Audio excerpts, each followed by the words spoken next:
McGraw-Hill Professional presents The Bully-Proof Workplace: Essential Strategies, Tips, and Scripts for Dealing with the Office Sociopath.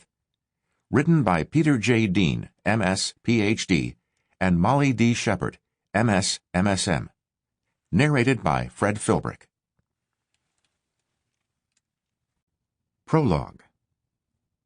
Knowing what's right doesn't mean much unless you do what's right. Theodore Roosevelt. Our decision to write this book began with the nightly news.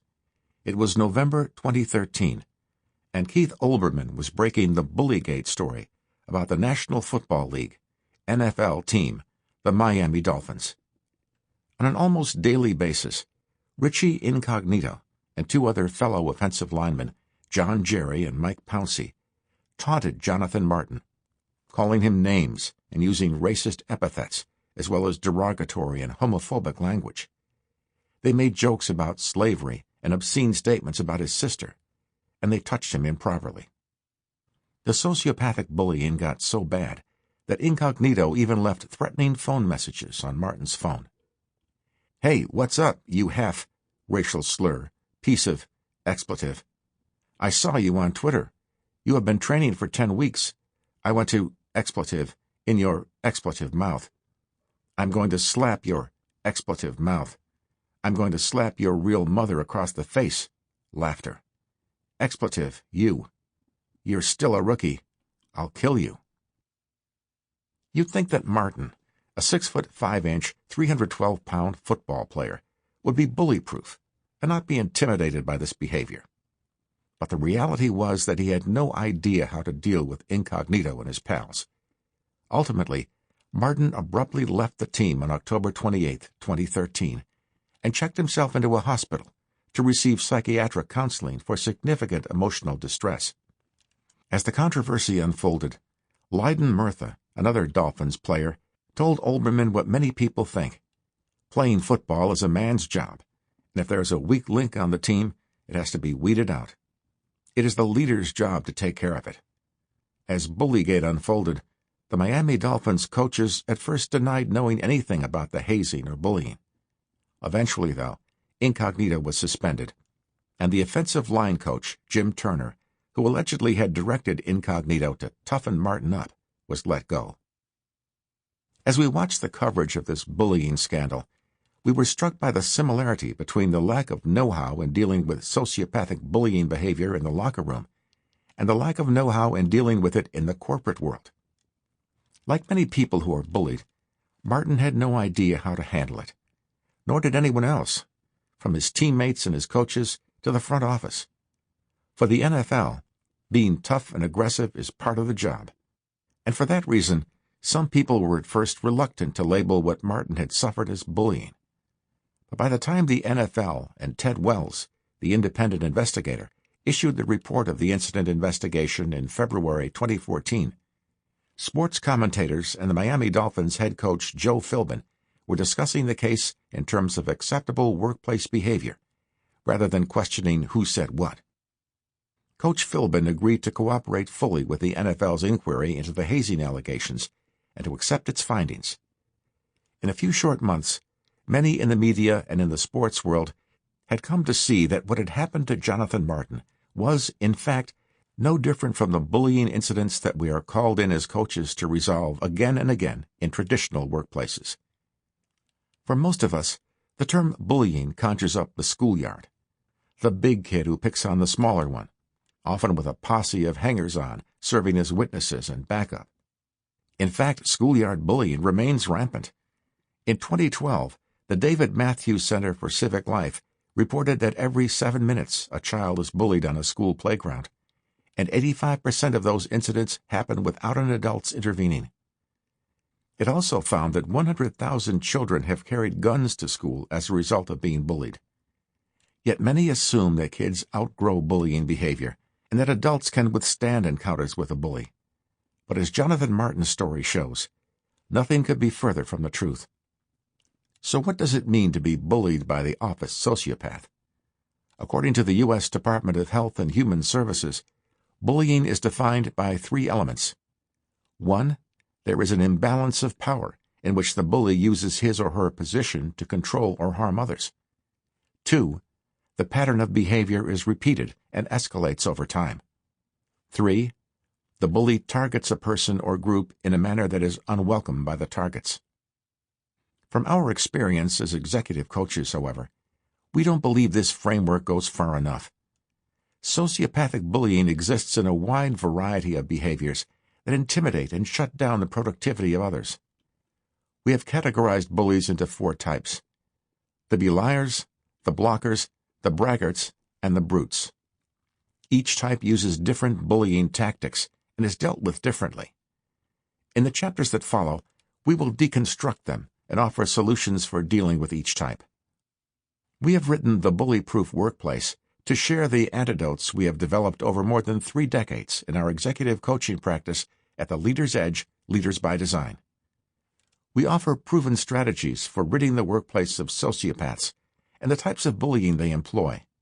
Whether you are the individual being targeted by a bully, a manager dealing with its effects on the team, or a CEO or senior leader who wants to change the culture of your organization. We provide tools and strategies for handling the 4 types of bullies, scripts to use while confronting someone who has targeted you, and advice on how to enlist others to help you resolve this unhealthy situation. You will learn how to stand up to bullies, grow and develop at work, and not be forced to leave a job because of a bully. A manager, director, or senior executive will gain the ability to identify bullying, deal with it swiftly, and introduce zero tolerance for such behavior in the workplace.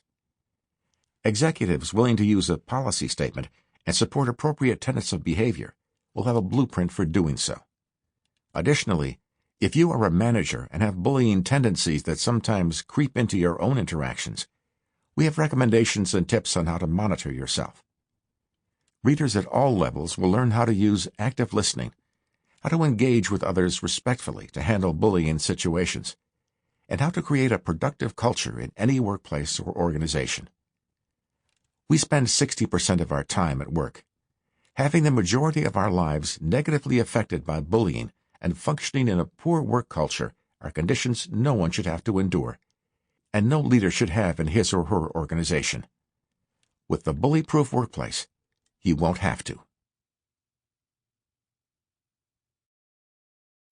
Chapter 1. Bullying, a Workplace Crisis. If you are neutral in situations of injustice, you have chosen the side of the oppressor. Desmond Tutu. 65 million workers in the United States are affected by workplace bullying each year. The numbers are staggering and on the rise, both in the United States and globally.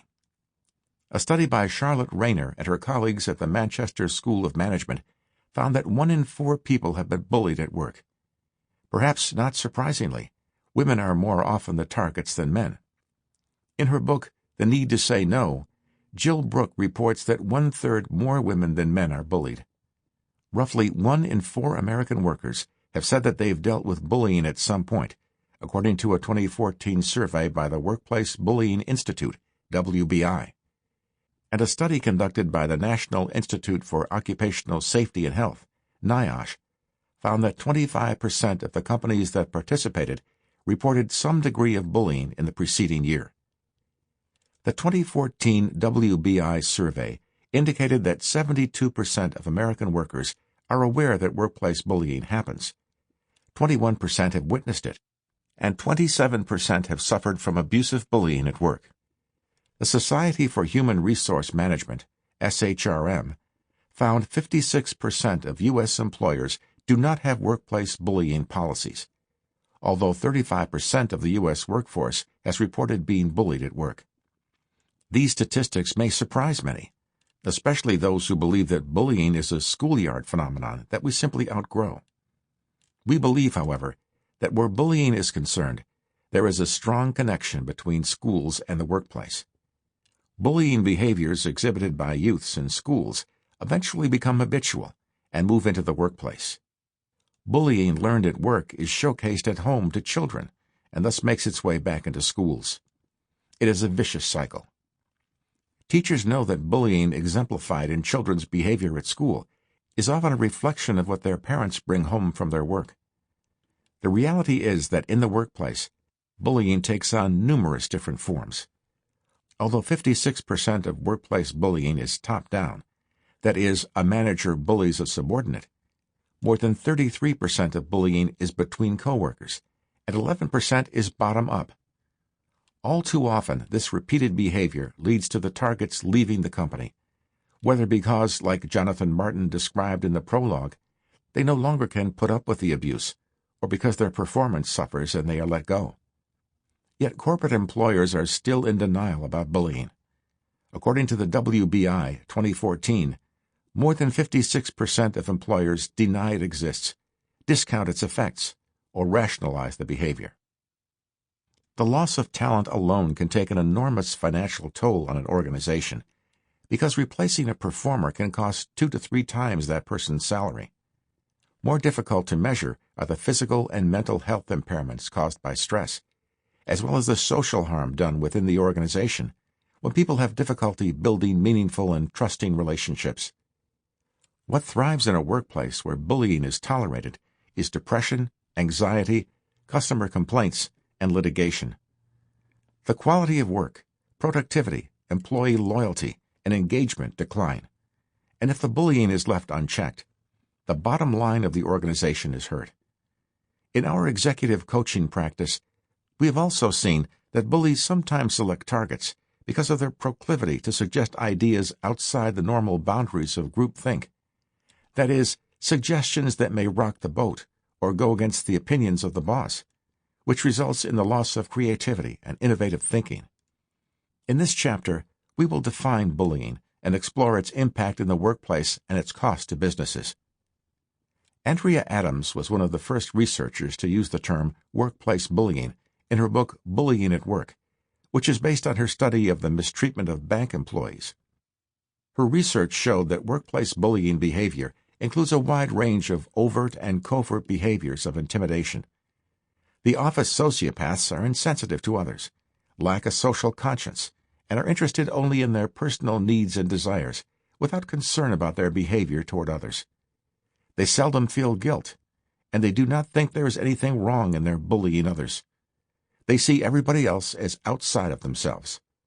They are liars, gossipers, hypocrites, controllers, and boasters, and they act without impulse control. Indeed, through our own proprietary research and work as executive coaches, we have come to recognize bullying as an observable behavior that features several basic components. First, bullying is intentionally negative, aggressive, and malicious toward others, who often have talent or expertise, but who are otherwise less powerful than the bullies. Second, it is repeated persistently, usually in front of others, to wear down the targets. Bullying is not an occasional or infrequent expression of frustration. Rather, it is meant to harass, coerce, humiliate, demean, dominate, exclude, and/or subjugate other people. It purposely diminishes the target's ability to work and redirects their energy toward being on the defense. Third, the bullies often close down avenues of communication, making it difficult for the targets to speak up for themselves. Most important, the effect of the bullying doesn't stop with the targets. It influences others in the workplace and can demotivate or instill fear, anxiety, stress, and a sense of powerlessness throughout the culture, which can, in turn, inhibit loyalty, creativity, and positive energy. Some who use bullying tactics do so believing that the culture supports it, or worse, that it is how to get ahead in the company. Today, most employers tend to deny, discount, or rationalize bullying behavior, because of a lack of understanding of the problem and how to deal with it. According to the Workplace Bullying Institute, WBI, some employers even encourage it. Only 16% of employers acknowledge it and condemn it, and just 12% of employers want to eliminate bullying in their organizations. If CEOs and executives do not acknowledge, condemn, and seek to eliminate bullying, employers give cover to office sociopaths as a result. We know from experience that bullies and bully bosses stall rather than speed up productivity and engagement at work. They also impede the growth and development of talent in the company. In contrast, creating a zero-tolerance policy for bullying and encouraging managers to use their positive power and influence to increase worker engagement leads to re-energized levels of productivity. An emotionally connected and interpersonally engaged workforce will be more innovative, creative, and productive, and that means higher profits. Bullying behavior at all levels. In all sectors of the workplace, no level of employee or size of organization is immune from bullying. Numerous state governments have recognized this issue as well. In 2013, the Healthy Workplace Bill was introduced by the WBI in 24 states in an attempt to bring attention to this national issue and enact laws against workplace bullying. In light of an increased emphasis on human resources, emotional and social intelligence, policies that protect workers' rights, and the many companies that claim their people are their most important asset, it may seem surprising that bullying is so widespread today. The growth of corporate power, the role of management, the stressors in the workplace, and a variety of historical factors have led to the increase of bullying in the workplace. 3 outcomes of this increase in workplace bullying, according to the Society for Human Resource Management, have been decreased morale, 68% of companies surveyed, increased stress and/or depression levels, 48% of companies surveyed, and decreased trust and integrity among coworkers. The costs of bullying. Ironic, isn't it, that the very managers who have been focusing on the bottom line to impress their corporate bosses have brought about an increase in bullying behavior that ultimately diminishes the very profits they are trying to increase. In a 2013 Harvard Business Review article, Porath and Pearson reported the results of a poll of 800 managers and employees in 17 industries that showed the effects of incivility on the job. Incivility is not a soft term. It refers to a range of behaviors from minor acts of thoughtlessness and unchecked rudeness to acts of malice, which include bullying behavior.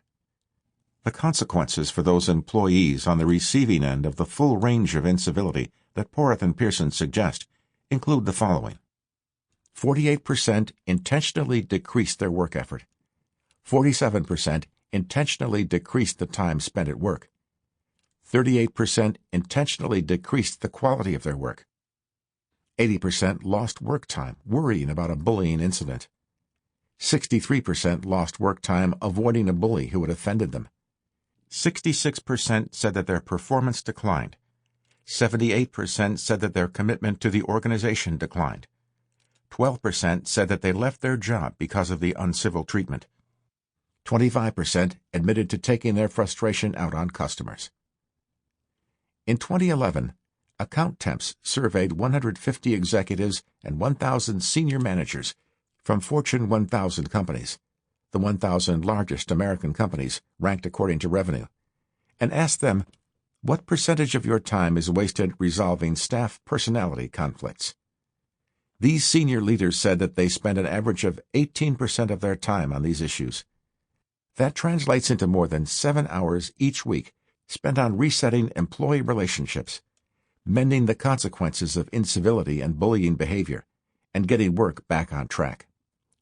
Clearly, bullying is detrimental to workplace productivity, but it also can damage the bottom line. The potential dollar cost to American-based companies from bullying, according to Dr. Paul Roche, president of the American Institute of Stress, AIS, is $300 billion a year in terms of diminished productivity, employee turnover, and insurance. According to the Crisis Prevention Institute, CPI, research has clearly demonstrated that when targets of bullying believe someone at work has treated them disrespectfully, half will lose work time worrying about future interactions with the instigator, and half will contemplate changing jobs to avoid a recurrence. Research conducted by No Bull, Anti-Bullying by Design, showed that in Australia, the financial cost to business of workplace bullying is estimated at between $6 billion and $13 billion Australian dollars a year, which includes indirect costs such as absenteeism, labor turnover, loss of productivity, and legal expenses. The average claim for stress from bullying is 41,186 Australian dollars, whereas the average claim for physical injury is 23,441 Australian dollars. According to the United Kingdom-based Chartered Management Institute, every year 100 million days of productivity over the entire UK workforce are lost because of absenteeism caused by bullying. Whether it is the insidious belier making snide comments in a meeting that challenge another's credibility, the sarcastic blocker who excludes people's contributions by shutting them down, the attention-seeking braggart who shows blatant disregard for others' time by talking too much, or the anger-filled brute, yelling, threatening, and pounding his fist on the table. All bullies generate a negative and toxic work environment that results in increases in hypertension, panic attacks, and depression among employees. Both the targeted workers and other staff members may leave an organization because of a bullying culture, resulting in losses of talent and intellectual capital, not to mention losses in productivity when new employees need to be brought up to speed. In 2014, the WBI reported that for each worker bullied out of her job who earned a $50,000 salary, the recruiting and replacement expenses were at least $75,000. There were also potential litigation fees if a bullied employee sued for damages. The WBI has reported that each threat of a lawsuit cost a company $30,000, and if a case goes to court, it will cost at least $60,000 before it even goes to trial. The increases in health care and legal expenditures and decreases in productivity, along with the fact that replacing a worker can cost 2 or 3 times that person's salary to develop the same level of talent to replace him or her, add an enormous financial burden on a company. And if a company is dealing with all of these issues, it is also putting its good name and reputation at risk. For the bullied person, the costs are more personal but no less devastating. The workplace becomes like a psychological prison of hesitation, mindless thinking, and negative expectations that drains energy and reduces overall productivity, making going to work a miserable daily experience. According to Dr. Gary Namey of the WBI and the founder of the Campaign Against Workplace Bullying, some people become less trusting of their colleagues after being bullied. In addition, he has reported that 82% of people targeted by a bully leave their workplace, 38% leave for health reasons, and 44% after receiving unwarranted negative performance appraisals. Workplace bullies in the past. I would rather be a little nobody than to be an evil somebody. Abraham Lincoln. Although bullies have existed since the beginning of time, their numbers began increasing in U.S. workplaces when layers of management were introduced at the start of the era of mass production. Soon after the Civil War, the growth of corporate America as we know it began, as the robber barons, Cornelius Vanderbilt, John Pierpont, J.P. Morgan, John D. Rockefeller, and Andrew Carnegie among them, expanded their control over various industries by acquiring more and more companies. Their organizations became so large that they were no longer able to oversee them on their own. They began hiring managers to help get the work done, and management was charged with overseeing workers. This period, as Ralph Estes points out in Tyranny of the Bottom Line, saw companies evolve into many divisions, territories, and subsidiaries, making them look more like empires. As owners replaced themselves with non-owning managers, the managers promised greater efficiency and increased profits, which they guaranteed with their professional credentials. Owners were no longer interested in whether their companies were fulfilling their chartered purpose. Instead, they wanted only profits reports. Over time, the profits reports, whether to shareholders or to single owners, became the only performance report. This sole focus on profits led to an accumulation of power in the management ranks, as less and less attention was paid to the relationship between managers and workers, lest it have a negative impact on profits. At the turn of the 20th century, Frederick W. Taylor emerged as an important force in American business. Although his system of scientific management was designed to help managers improve efficiency at work, as well as to promote practices that were good for the managers and the employees, corporate managers understood it only as a way to get more work out of people. Taylor was striving for ways to continually increase the efficiency of any task by increasing the output of the worker. Little thought was given to the way in which the system viewed workers as cogs in the wheel, whose rights or needs were ignored in favor of the overall efficiency of the company. Managers had the power of sanctions over hourly workers. They were in control, and they were charged with increasing profits. The result? Bullying became commonplace as a means to force employees to work harder under the threat that they would lose their jobs. The growth in the power of management led to more workplace bullying, a trend that continues to this day. In recent decades, globalization, technology, and the speed of change have led to an ever more competitive business landscape, which has created the kind of high-pressure work environment that brings about the four types of bullying. Attempts to balance the relationship between managers and workers. As early as the start of the 20th century, there were some who recognized the imbalance of power between managers and workers.